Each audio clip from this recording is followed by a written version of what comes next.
Hi folks, in the last video that I did, I had said that I did a video on where we were at in the Pisces part of the chart. And I had said that I would do a video on where we're at with the Aries part of the chart because there's a lot of astrological activity there.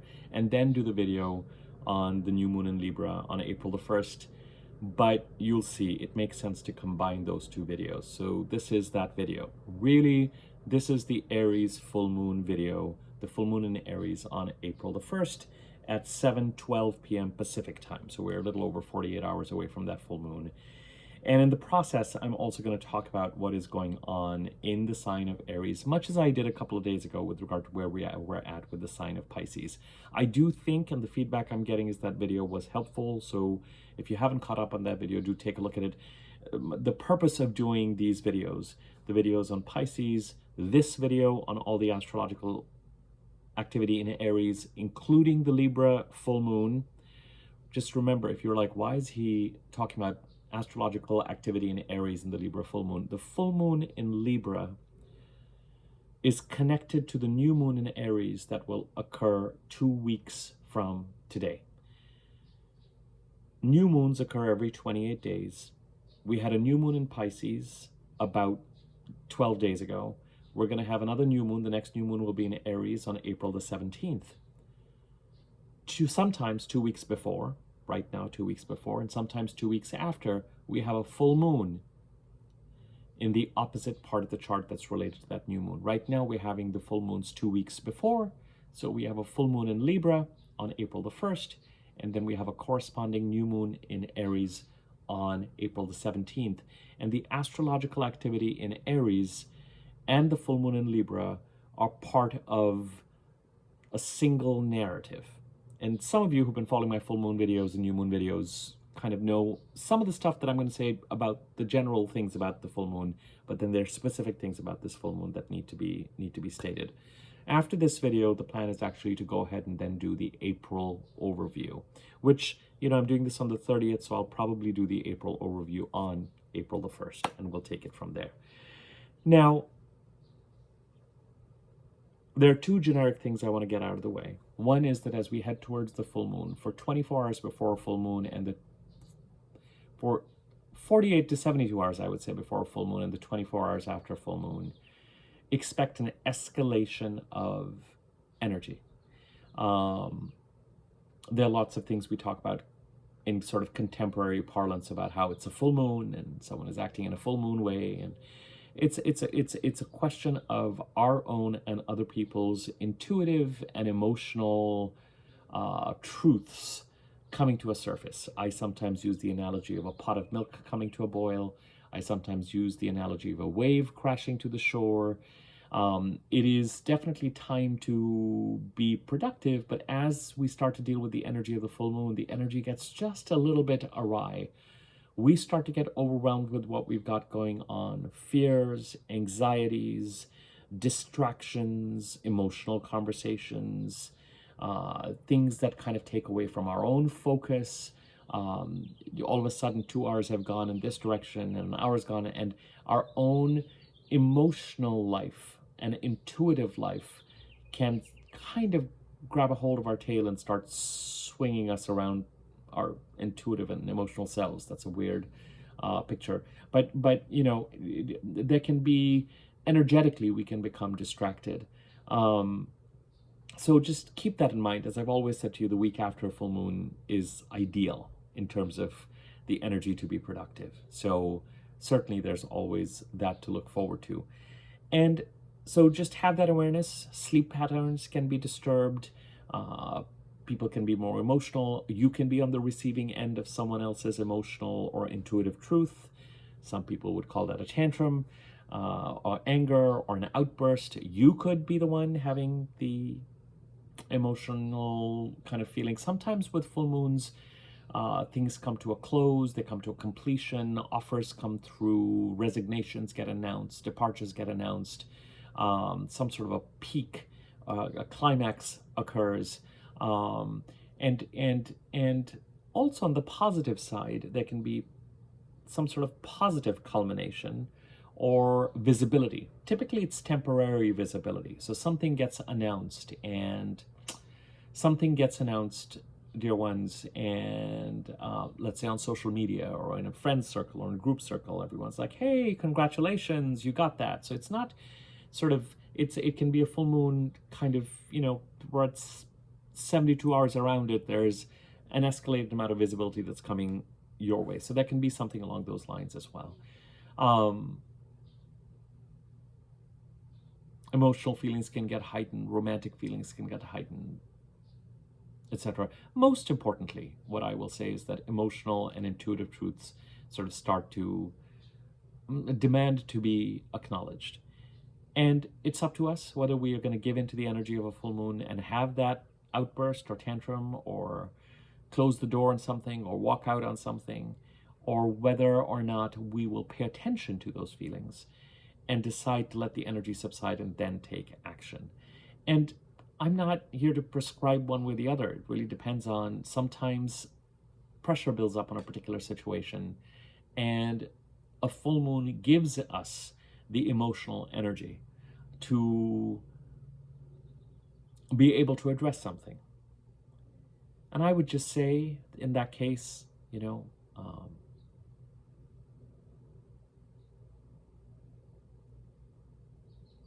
try to remain respectful, even if certain truths are being expressed. Assertive, if appropriate, not aggressive. That's a better way of putting it. And in certain cases, it may feel like, you know what, I'm really not going to create drama, but this is something internal has kind of flipped on me. So moving forward from this full moon, certain things are going to have to change. So that's another way of looking at it and dealing with it. Sometimes it can be you who's having that moment, and sometimes you can be on the receiving end of somebody else's expression. So here's the second thing I wanted to say. When you have a full moon, and you've heard me say this before, 2 weeks before a new moon, and this is very, very important with this Libra full moon, a lot is riding on that April 17th new moon, because it is the first new moon in a while, where the new moon occurs and a direct and reasonably fast-moving Mercury is encoded in that new moon. So even though things are showing greater momentum, greater movement, and energy that allows us to move forward, even though there's a feeling of momentum, even though there is a sense that if the eclipses and the recent Mercury retrograde alerted us to something that needs to change, there's momentum building around that change, which can be nerve-wracking. It's like pick your poison. Everything is at a standstill, and we're frustrated that nothing is moving, but at least things are static. And everything is moving, but that means that we've got to move along with it and create the change that we want to create. And it's sort of human nature to be dissatisfied with just about anything that is occurring, because we're creatures of inertia. If we're too static, we crave movement. If we're moving too much, or too much is demanded of us with regard to change, we crave a certain amount of stability, even if it's kind of a suffocating or feeling that is kind of not sustainable or not productive. So all of that could be in play on some level, but we're really waiting for that new moon in Aries to just kind of start to really move us. And matters both related to the Pisces part of the chart and the Aries part of the chart are dependent on that energy. Because even though we had a new moon in Pisces 12 odd days ago, and with a direct Mercury, we're seeing the impetus to kind of resolve things and move forward. And I'm not going to expand on that. I just did the Pisces overview video 2 days ago, so you can take a look at that. Very often I find that after a new moon, after the new moon, where a stationary or retrograde Mercury is embedded into the new moon, as it was with the new moon in Pisces 12 days ago, things really seem to gather momentum and flow in a really tangible way, after the next new moon. Now, so a lot is riding on that new moon and us getting to that point and us moving towards newer, fresher waters. There's a lot about the first quarter of 2026, which is technically ending in the next couple of days, but some of that energy continues, to the middle of April. of putting past issues behind us so that we can create the new. And I think we're all eager to moving towards creating the new with whatever we've dealt with in February and March. So when you have a full moon 2 weeks before a new moon, something connected to that new moon to come about 2 weeks from now comes to an end or comes to a culmination in such a way that you feel like, all right, this is looking to be released now. And the beauty of that release is that it actually clears the path for you to start to move forward in a desired direction. And you don't have to wait till the new moon occurs to move in that direction. You can start to plant seeds towards moving to that direction anytime. But certain events and certain things may occur. Certain things may feel like they're coming to some sort of a crisis point where a page is looking to be turned, and the consequences of that page turn are then felt and dealt with for the 2 weeks after the full moon. And then the new moon occurs, and it's a fresher energy for 4 weeks after the new moon. The month of Aries will start with the new moon in Aries. The word month is derived from the word moon, and a 4-week period that will start April the 17th to actually plant the seeds and take the next right step and the next right step to bring the Aries part of the chart into alignment with what we value and to start to plant seeds to create something new. But that means that in order to get to that point, we have to reach some sort of an awareness, or quite frankly, even some sort of a manifestation that allows us to release what we need to release. Now, you might say, but Abhi, the full moon is in Libra. Opposite houses are connected to each other. They're like a circle that has a yin and a yang. And one house is yin, one house is yang. It's like that. They're part of the same whole. So if you have the new moon, if you have Aries in your first house, and Libra in the 7th house, then some matter may come to a head with regard to a partnership, employment, some sort of marriage issue, some sort of personal family issue, some sort of contractual issue may come to a head that allows you to close something out so that you can actually move towards a new beginning for yourself with that new moon in Aries. Similarly, if you have Aries in your 2nd house and Libra in the 8th house, some sort of joint finances issue comes to a head in such a way that it allows you. The two houses, Libra and Aries, are very intrinsically related. So the fact that you're having a full moon means that the opposite house to where all the personal planets are, and right now you've got Venus and the Sun in Aries, along with some real heavy hitters, Saturn, Chiron, Neptune, all of which are in Aries. And so when a full moon is occurring opposite that, it's as if the opposing principle is asserting itself to say, this matter, I understand that you are reviewing and planting new seeds and looking at opportunities in the Aries part of the chart, but this matter from the opposite part of the chart needs to be considered, needs attention, needs some kind of activation, needs some kind of closure. And that narrative is tied to whatever it is that is going on astrologically in the Aries part of the chart.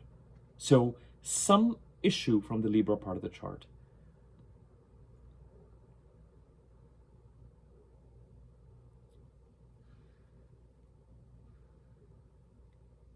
we come up against something that either grants us a certain amount of visibility, there's closure around something, but for a lot of people, something happens or is brewing that gives us a sense of an emotional or intuitive bubble coming to the surface, or something that we need to address, or a reaction towards something that causes us to say, you know what? I'm done with this energy. I'm done with this phase. I'm done with this. And whatever it is that you're done with is going to cause you to put your energy behind building what you want to build in the Aries part of the chart as you head to and past that new moon in Aries on the 17th of April. It's a little bit like when we had the last full moon on March the 3rd, which was a full moon lunar eclipse.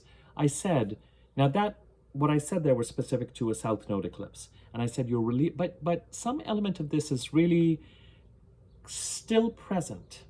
It's going to be in a different part of your chart. It's going to be a different area, but the idea of releasing something where the full moon is occurring creates room, space, a vacuum, even the potential deficit,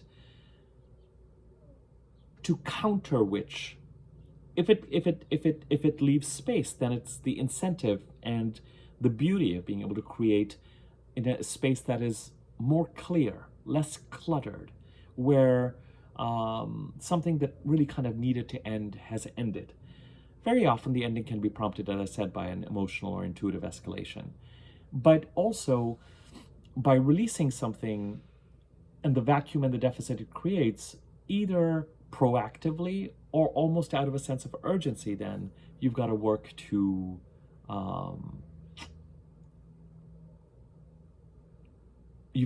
make up for it. You've got to create a new beginning. You've got to exert your energy in the Aries part of the chart to compensate for what is being released in the Libra part of the chart. So if, for example, you have Libra in the 8th house and Aries in the 2nd house, with the full moon in Libra, some sort of matter could come to an escalation. You could get a bill, you could get, let's say you get a tax bill, or let's say that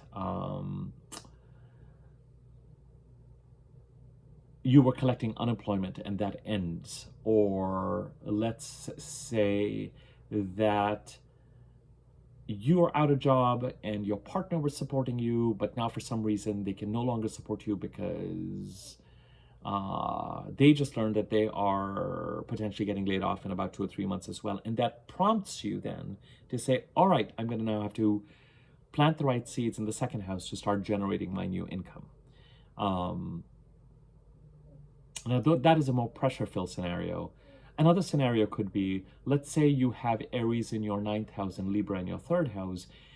This is a very interesting kind of scenario. Something about an immediate environment, something about a team, something about a world that you're occupying, kind of on a day-to-day basis, or even if not of a day-to-day basis, that feels a little bit like a neighborhood or like an ensemble. Something happens where you feel like, you know what, I'm kind of done being part of this, or I'm going to hand in my resignation, or I no longer want to be part of this team, and then the new moon occurs, you know, and then all these planets are in the 9th house, which is much more expansive. Where do you want to go next? And what is this doing to your goals? And what seeds do you want to plant? So something could come to a culmination in the 3rd house of immediate environment. It could be a family, extended family thing. It could be a sibling thing. It could be a job-related thing that you could hand in a resignation, and for 2 weeks after that, you're finishing up an engagement or given your 2 weeks notice, and then the new moon occurs on April the 17th and frees you up to look at new vistas and reconnect with your goals and start planting seeds in the right direction. That's actually not a bad example, because then the planets will move into the 10th house of career and the 11th house of socializing things. So intriguing scenarios. Now, darlings, the full moon in and of itself is only making one aspect, and it is squaring Jupiter in the sign of Cancer. Jupiter, as I've mentioned to you before, ends a 12-13-year cycle and starts a 12-13-year cycle wherever he's transiting. He is now direct. He is slowly gathering momentum. And by the end of June, he will be done transiting the sign of Cancer, which he has been transiting since the end of the first week of June of 2025. Jupiter is also being aspected by a direct Mercury in Pisces. Now, I covered that in the video from 2 days ago. There are two planets, Venus and Jupiter, that have aspects that are encoded into this particular full moon. When you have planets that square another planet, it's like the sun and the moon are opposite each other, and Jupiter it's like a stoplight. In the United States, we have these stoplights where whoever comes to the light first needs to move first. So all three planets are at the stoplight. the moon is the fastest moving planet. So the full moon has to exert its energy first, the sun second, and then Jupiter can go third. So Jupiter is dependent on the moon and the sun acting. Squares and oppositions are more palpably felt because they create tension and blockages.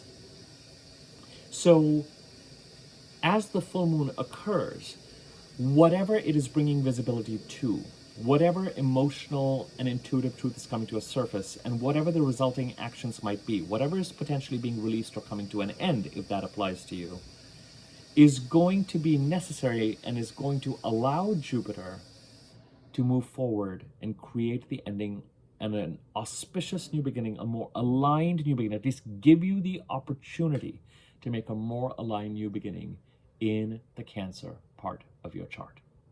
At the same time, a now direct Mercury that is gathering momentum is also trining Jupiter and creating the flow and an opportunity for Jupiter to do the same. So even though the Sun and Saturn and Neptune and Chiron and Venus are, well, Venus is now in Taurus, is going to be in Taurus today.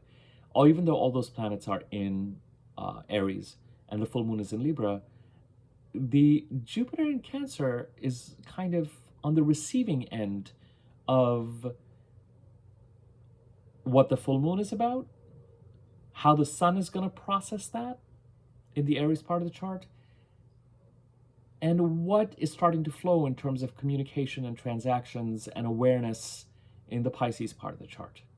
And all of that gives Jupiter data, information, the ability to move forward to end a 12-13 year cycle and start a new 12-13 year cycle in the Cancer, in the house occupied by Cancer. The other planet that is intriguingly is making two aspects. Venus enters Taurus today. By the time the full moon occurs, she'll be in 2 degrees of Taurus. She's going to be squaring Pluto in Aquarius, and she is going to be trining the South Node in Virgo. Now, Venus is now in Taurus, and the next ingress, the next entry into Taurus is not going to occur till about April the 20th, when the sun comes, 22nd, when the sun comes into Taurus. So Venus, and after I do, just here, bear with me here. We haven't really talked that much about the Taurus part of the chart. What you need to know, and I'll expand on this in the next video when I talk about the April overview, is that Uranus has been in Taurus since 2018 and is getting ready to leave Taurus on April the 26th. And the 2 planets that will be there to see Uranus off and enter Gemini will be Venus, of course, and the Sun. Now, thank you, sorry. Venus comes into Taurus today, and as I said, the next entry into Taurus is on April the 20th. That's the Sun. On the 26th, Uranus moves into Gemini, and Venus and Uranus are actually going to conjunct in Taurus. So for a lot of April, Venus, who rules Taurus, will be there, and she will be bringing you opportunities in the Taurus part of the chart that you should absolutely respond to, whether it constitutes you taking an extended hand, extending a hand, building a bridge, availing of financial relationship opportunities, being aware of opportunities, responding to them. Because then when the sun comes into Taurus on the 20th, and then when Mercury comes into Taurus on May the 3rd, and Mars on May the 18th, and you have the Taurus new moon on May the 16th, you know, all of that is going to build on this experience. Right now, 2 of the aspects that the planets in Taurus will make, and I'm doing this video on Aries and the full moon in Libra. I will do the April overview, and then I will do an overview of the Taurus part of the chart, because clearly it is necessary. 2 of the aspects that all the planets in Taurus are going to make, and these are not the only aspects, are going to be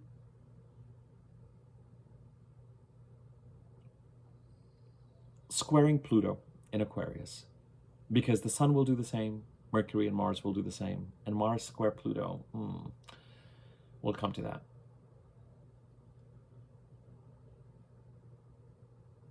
But all these planets will also trine the South Node in the Virgo part of the chart. We just had a full moon lunar eclipse in Virgo on March the 3rd.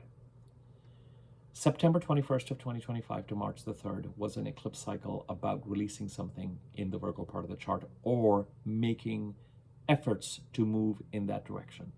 We're still recovering from that eclipse. That eclipse was in direct conversation with all these planets going through Pisces and Mercury retrograde in Pisces. And once again, there's a video on the Pisces part of the chart 2 days ago that you can refer to. I'll put a link to it at the end of this video. But whatever opportunities Venus is bringing, I told you that whether you've actually released something in the Virgo part of the chart between September 21st to March the 3rd, or whether you're on your way to doing so, which is something that I kind of prefer, because I almost think that releasing something by the time you get to February 2027 while you're building something in the Pisces part of the chart is kind of the more sober way to going about it. If you did release, as I said, you may have to be, or you may already be lurching very strongly to make up for any deficit right now. But the thing that I want you to pay attention to over the next few days, whether you need to take Venusian action in the Taurus part of the chart, or opportunities appear that you can respond to, or somebody else is taking Venusian action, that opportunity may really contribute to your continuing to release something in the Virgo part of the chart that has been a sense of security, a source of security, but is starting to feel suffocating and like it doesn't have life in it and doesn't have a future in it.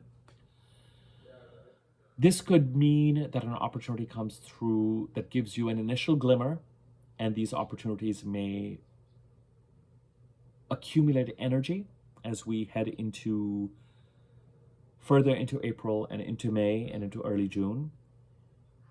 But the availing of those opportunities may help you meet the deficit that is created by whatever you've released in the Virgo part of the chart that is created. You know, when you release something that has been a source of security, it's still something that you can rely on to use. And so it could be that something is brewing in the Taurus part of the chart, dear friends, that helps you out.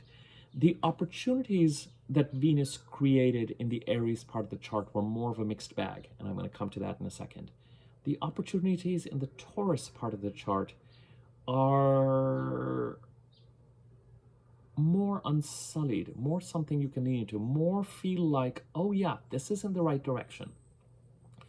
And the fact that the only planet that is actually going to be conjuncting Uranus this year in Taurus is Venus, as we head towards the 22nd, 23rd, 24th of April, gives me a sense, because Uranus has been trying to, since 2008, get you to identify and understand how to express your unique energy in the Taurus part of the chart. Makes me feel like there's something about this Venus transit to Taurus that we really need to pay attention to. It is a rainbow, it is a ray of light. It might have, even though the Four of Wands technically has a kind of an invitation or a portal towards something that's a celebration, I'm pulling this up more as something to move towards that actually feels like it is an opportunity that is kind of related to the right path, the right direction somehow. I think maybe a more appropriate card, and I'm going to have to cover up this character's private parts, is the star card. You can't even see her because I don't want YouTube to freak out. It's more like the star card in tarot, where and you know, the star is associated with the sign of Aquarius, and Uranus is the ruler of Aquarius. Kind of, there may be something really right about. So Venus and what she is going to be cooking up in Taurus Could be an opportunity that you need to respond to, pay attention to, an urge, relationship building, financial opportunities, creative opportunities in the Taurus part of the chart, that the availing of which could allow Pluto to continue to release you from anything that is holding you, or you're holding on to something that is preventing the right kind of transformation of the Aquarius part of the chart. It could be that because it's 2026 and 2027, that Pluto's at the cusp. When Pluto travels through the first 5 degrees of a sign, and we're at that point where he's just starting to move past 5 into 6, but he's going to retrograde. And first 5 degrees of the sign, as I've said to you before, Pluto, wherever he's transiting, is trying to transform that part of the chart for your benefit in a way that is right for you. But since 23, 24, 25, into 26, and even into 27, he's trying to release anything that is keeping you from that transformation. And in 26, 27, we're going to start to get the glimmer of the portal that moves us towards the kind of transformed space that is right for us. So something about pursuing, building relationships, paying attention to Venus's day-to-day blessings in the Taurus part of the chart, which often can mean opportunities to respond to, opportunities to interview with something, a job opportunity, you hear something.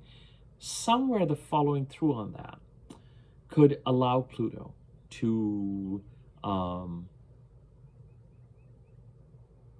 move further forward in the right direction in transforming what he's trying to transform in the Aquarius part of your chart. Even more intriguingly, whatever comes through from Venus in the Taurus part of the chart may really be emblematic of a future state that allows you to continue to retire and release something that was a source of security in the Virgo part of the chart that is looking to continue to be released in some way, shape, or form all the way to February of 2026. February of 2027. So just something to be aware of. Very intriguing. Now, you might say, what does this have to do with the Aries full moon? Listen, the aspects that are occurring around a full moon can very much sometimes contribute to the overwhelm, the intuitive awareness. Ultimately, the Libra full moon, I think I said Aries full moon, sorry. The Libra full moon is, you'll be able to directly correlate it to the house occupied by Libra in your chart. But at the same time, I think it's important to be aware of what is happening around it. Venus squaring Pluto, Venus trining the South Node, Mercury trining Jupiter, and the full moon squaring Jupiter, okay? So whether it is actions occurring and coming to some sort of culmination in the Libra part of the chart, and communications and cognition starting to gather momentum in the Pisces part of the chart that allowed Jupiter to make his ending and new beginning, or whether it is some sort of opportunity that comes through from Venus in the Taurus part of the chart that speaks directly to Plutonian transformation in the Aquarius part of the chart and what we're releasing in the Virgo part of the chart, that is on the table as well. Now, I said that this would be a video. There is no way to separate the Aries update from the Libra update. And in some ways, what I'm going to say now for the next 10 odd minutes is really important to this full moon. Venus entered the sign of Aries on March the 6th. The Sun entered Aries 10 days ago on the 20th of March. We have the full moon on April the 1st. Mars enters Aries on the 9th. Mercury enters Aries on the 15th. By the time we get to the new moon and 27 degrees of Aries on the 17th of April, so Mars enters on April 9th, Mercury April 15th. By the time we get to the 17th new moon, both Mars and Mercury will have conjuncted Neptune in Aries. And that new moon is going to, the new moon in Aries on the 17th. What is going to be encoded into that new moon is Mercury and Mars and Saturn conjunct each other between 3 and 7 degrees of Aries. So the new moon is at 27 degrees of Aries, and Mercury, Mars, and Saturn are conjuncting each other at that time. And the new moon occurs just after the sun and the moon conjunct Chiron.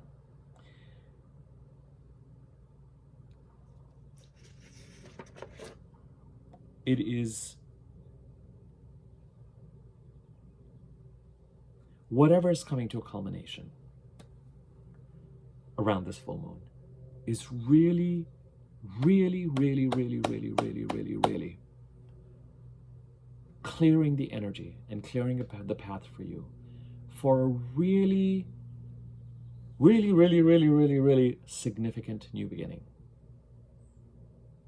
that you can really start to work towards starting April the 17th. Results related to forward movement in the Pisces part of the chart, Mercury's forward movement, start to get a push. In the Aries part of the chart, the planet's journey, the personal planet's journey, Venus, the Sun, Mercury, Mars, is more complicated than, for example,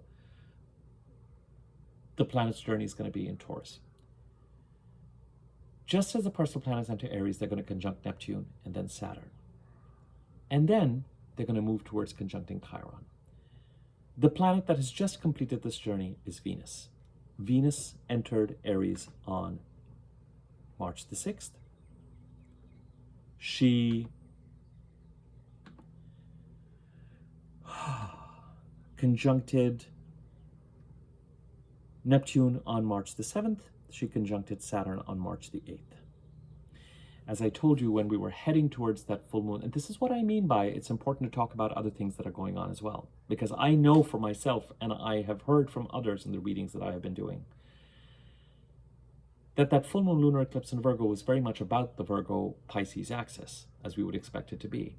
But there were other things that were brewing that felt full moony as well, and for a lot of people they had to do with the Aries part of the chart. And I've told you that with the personal planets coming in and conjuncting Saturn and Saturn and Neptune themselves conjuncting on February the 20th, there are lessons from 2025 around structuring Neptunian goals, but more commonly I am seeing around making sure that you don't undersell yourself and that you are carrying over and learning the lessons from 2025. I did a video on this. I will put a link to that video at the end of this video.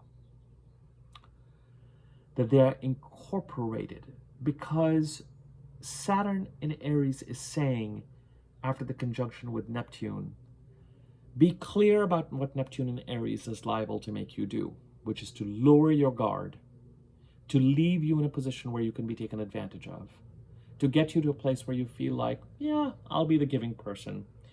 I'm happy to be the most knowledgeable and most experienced person in the room and therefore be underpaid and practically donate my talents.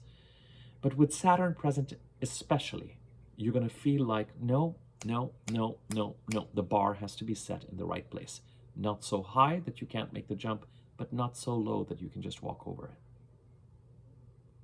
Whether it is the company you kept in 2025 related to the Aries part of the chart, whether it was certain opportunities that may have felt right at the time and felt like, well, they're introducing me into a certain world.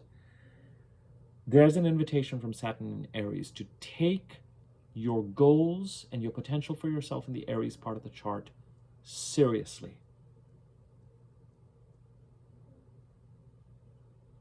And when the planets conjunct Neptune, they will encounter.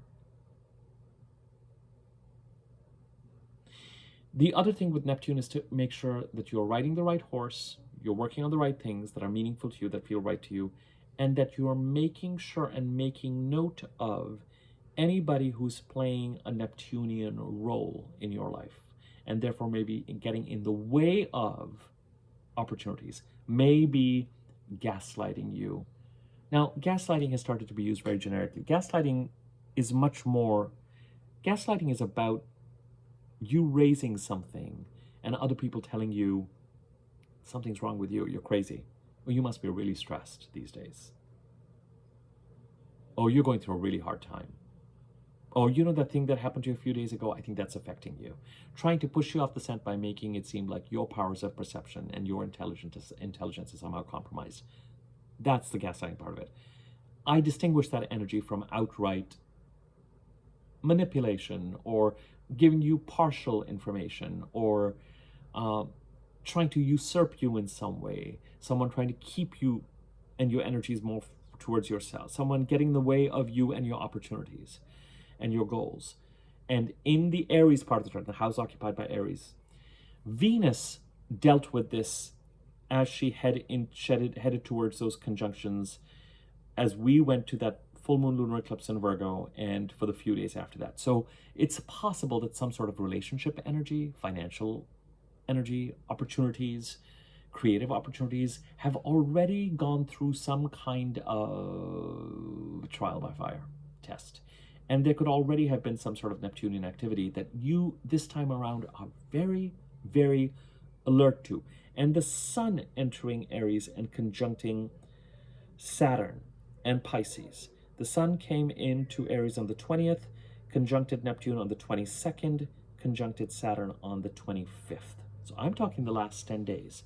May really have you put you in a place of awareness, intuitive awareness of what is going on and who or what is creating this mayhem or confusion, or where is it that you could be led into kind of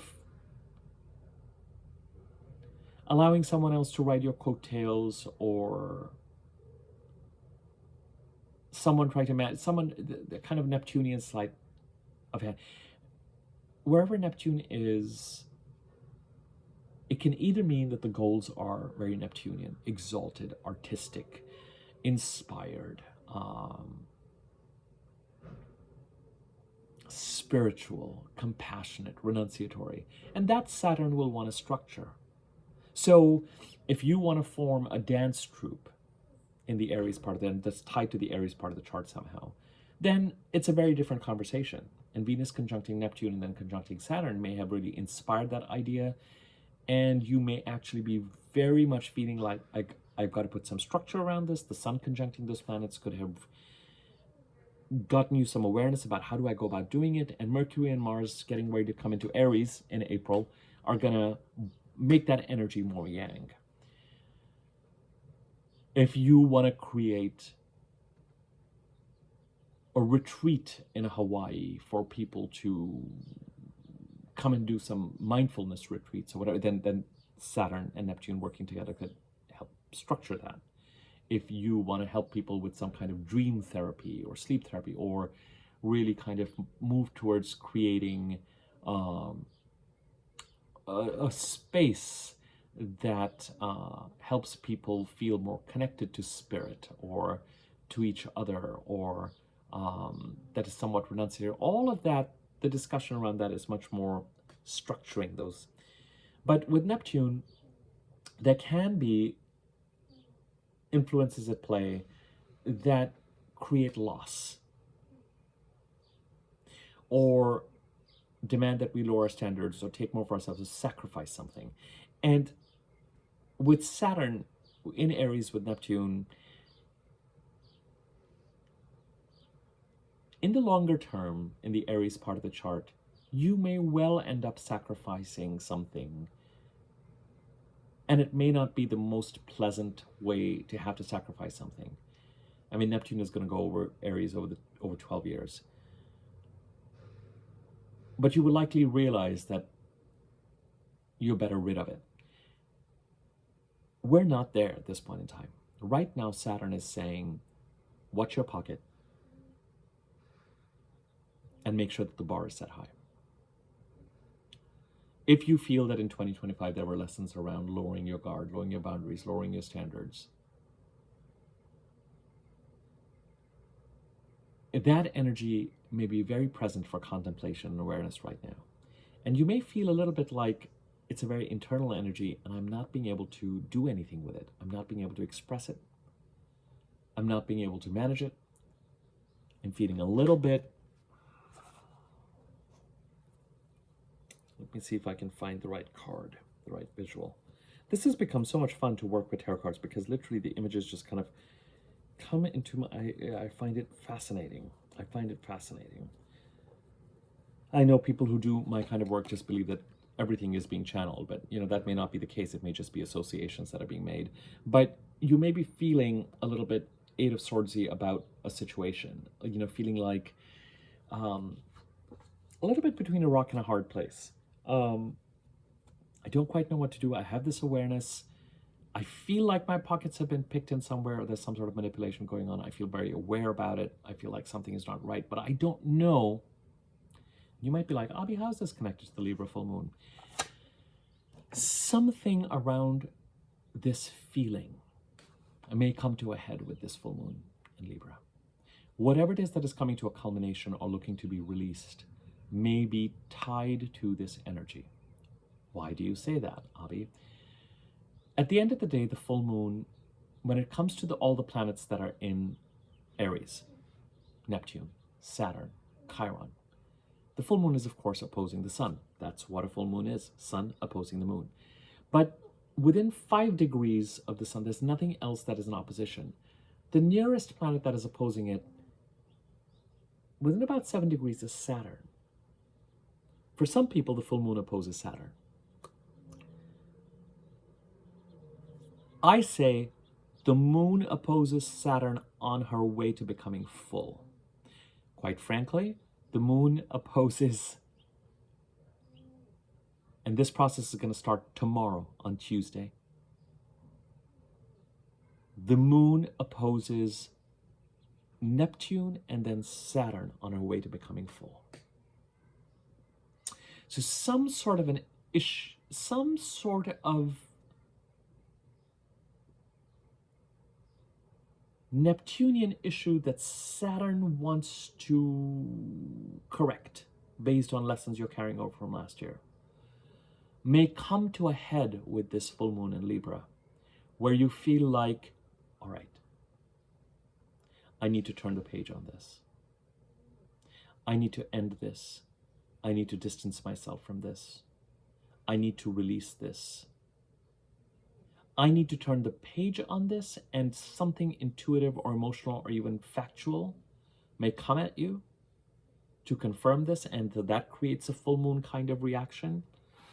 You may find that you're still dealing with some of this lingering energy all the way into April, because when Mars comes in to Aries on the 9th and moves towards conjuncting Neptune and then Saturn, but let's just say conjuncting Neptune, and when Mercury enters Aries on the 15th and conjuncts Saturn just before we get to that new moon, the fact that that new moon has Mars and Mercury getting ready to conjunct Saturn means that it might take until the 17th to reach some sort of, and once Mars comes into Aries, a sign he rules, once Mercury comes into Aries, you're going to have more agency, more of an opportunity to be done with this kind of a feeling and energy, so that you can actually feel like you're taking that blindfold off and communicating about something, or defending yourself, or setting boundaries in some way, or pursuing goals in some way. By the time you get to the new moon on April the 17th, you are pursuing goals in a desired direction, and you're taking the Aries part of the chart in the direction that you want to.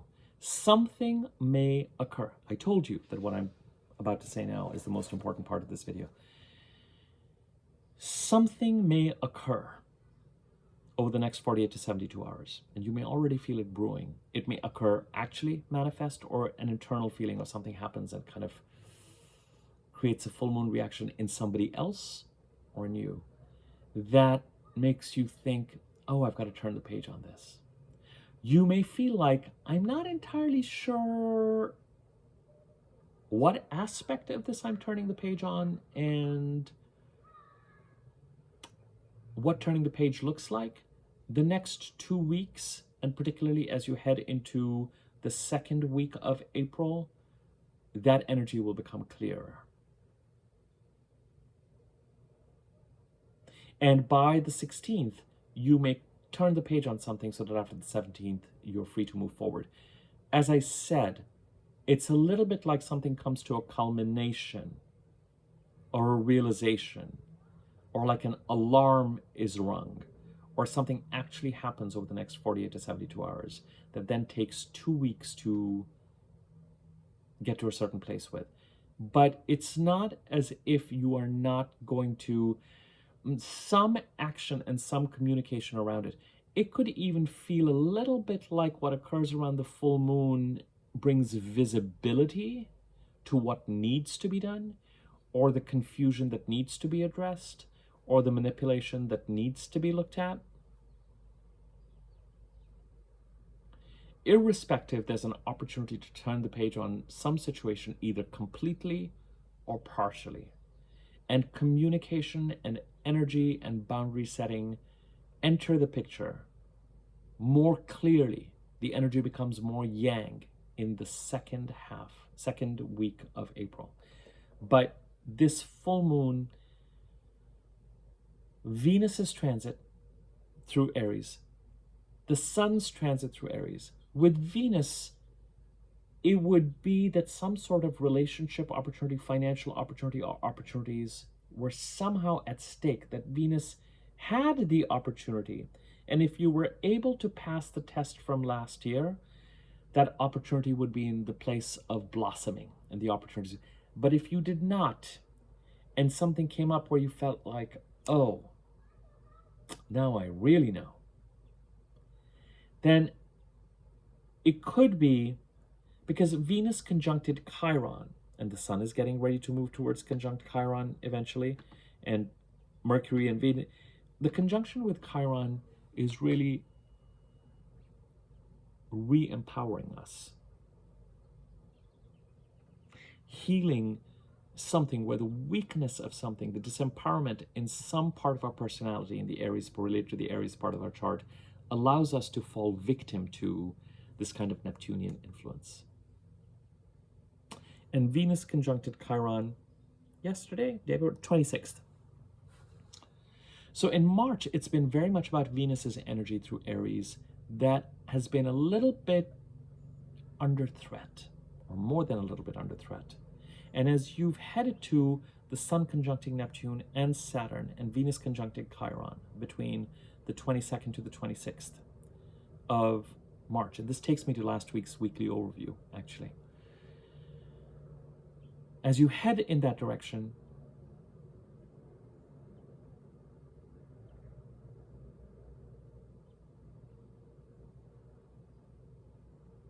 the awareness of where you're at, because with the sun, it's not so much about externals as much as it is an internal, intuitive awareness. This inner solar connection to source, that spotlight is on. And you are, the Aries part of the chart is just, there are no nooks and crannies. You're seeing everything in every dark corner is exposed. All the spider's webs, all the dust bunnies, everything that needs to be cleaned up, everything is now open. And then this full moon occurs.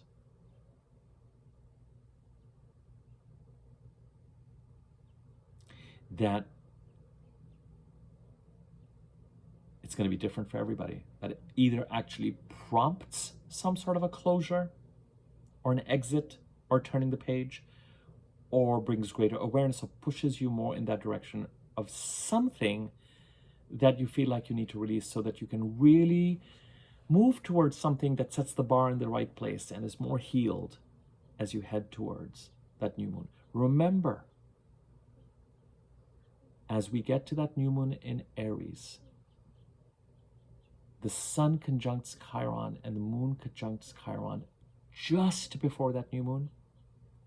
And Mars and Mercury are ready to conjunct with Saturn to keep the bar in the right place and to move towards constructing something that Saturn approves of and counters the Neptunian desire to take something from you. As the planets move into Taurus, with Venus in Taurus, it's a much more, these opportunities are clear. These opportunities are not impacted.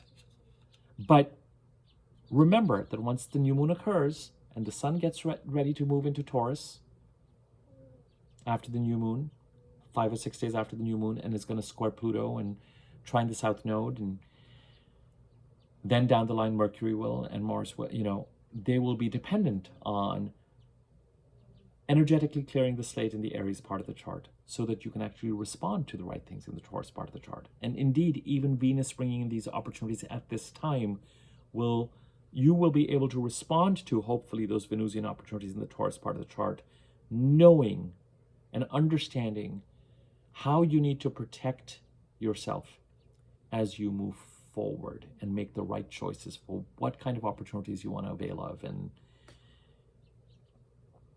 how to take action that actually honors yourself. I really don't think that there's any need for me to do a weekly overview this week, because when it comes to this week, we've got Venus entering Taurus today, the full moon in Libra on the 1st, Mercury trining Jupiter on the 3rd, Venus squaring Pluto on the 3rd, Venus trining the south node on the 5th, and the sun squaring Jupiter on the 5th. I have covered all these aspects. So this is a full moon video, this is an Aries overview video, and your weekly overview, because every single aspect I have already covered. Mercury trining Jupiter, Sun squaring Jupiter, the full moon squares Jupiter, Venus squaring Pluto, Venus trining the south node. There's one more thing that I want to say that is an important, because we're talking about weekly overviews. It connects us to the Pisces video 2 days ago. We're just coming out of the eclipses, and as we head towards April 10th to the 24th, the North Node eclipse through Aquarius on February 17th is going to be felt again. A lot of what I've said in today's video feels mundane. It feels day-to-day. Oh, the personal planets are here, full moon here, opportunities here. It feels very sunny. If the recent eclipses pulled the rug from under your feet and you are in the middle of dealing with moving forward towards some sort of change that is needed, then just know that the need to move towards that change and create that change is going to accelerate every day as Mercury is direct. And some part of this Mercury trining Jupiter by April the 3rd may be making you very aware, because Jupiter creating an ending and a new beginning in the Cancer part of the chart, and Mercury, it may be that whatever went on in March, February and March, is now saying, all right, now we get to move forward. But the forward movement on the heels of a Mercury retrograde that occurred while eclipses were occurring may be a forward movement. If what is going to become clearer over the next couple of weeks is whether a tower is crumbling so that another structure needs to be sought and built, or whether during February and March you were aware that the tower is starting to crumble and the changes that you have made can stop the tower from tumbling. Now, with the energy of this last week, and to some extent some of the energy of this week, the first part of this week may still feel like, I'm not sure. Is the tower crumbled or crumbling and I just need to now actively need to move towards finding the next edifice? Or have I made enough of a change that's going to allow me to keep the tower up or repair it? But by the time you get to the middle of the week,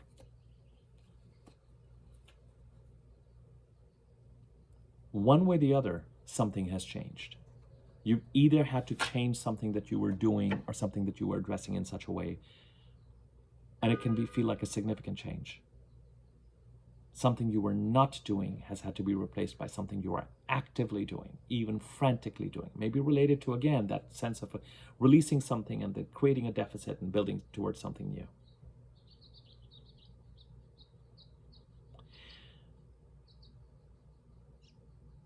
Whether you're looking for a new tower to move into, or whether you are changing a way of being and acting dramatically enough so that it's going to prevent that tower from collapsing.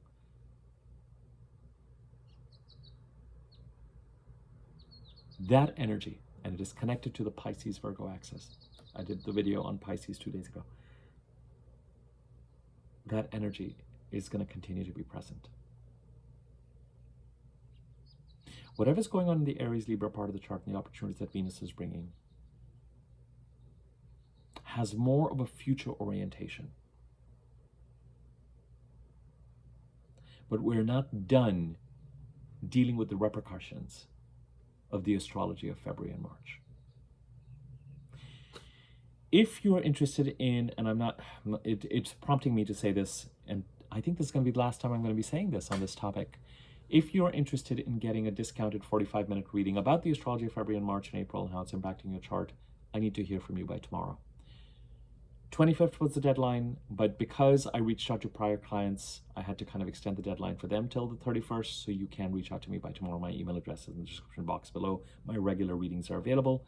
The membership part of the channel is available to you as well at $6.99 a month. Videos there are being done on, videos have already been done on the eclipses in the Pisces Virgo axis, the eclipses on the Aquarius Leo axis, Pluto and Aquarius and Uranus moving into Gemini, and the trines they're going to be making. Videos are currently being done on Saturn and Neptune and Aries. This passing the tests from 2025. It's very current to the energy that we're going to be dealing with during April. $6.99 a month. Of course, you can avail of my content for free, the free content I put on this channel. You can contribute to the channel for free by liking this video, commenting on it. You can contribute to this channel for free by hyping this video. There's a hype button underneath this video. I think you're only limited to a certain number of hypes a month or something like that. So if you feel like a video is really useful, feel free to hype it. They've been helping. You can contribute to the channel monetarily by using the thanks button underneath this video or donating to the channel. Information donations is in the description box below. Over and out. I know this has been a lengthy video, but it's containing a lot of current information. And I am delighted to be done with it and have it out. All right, thank you. Take care.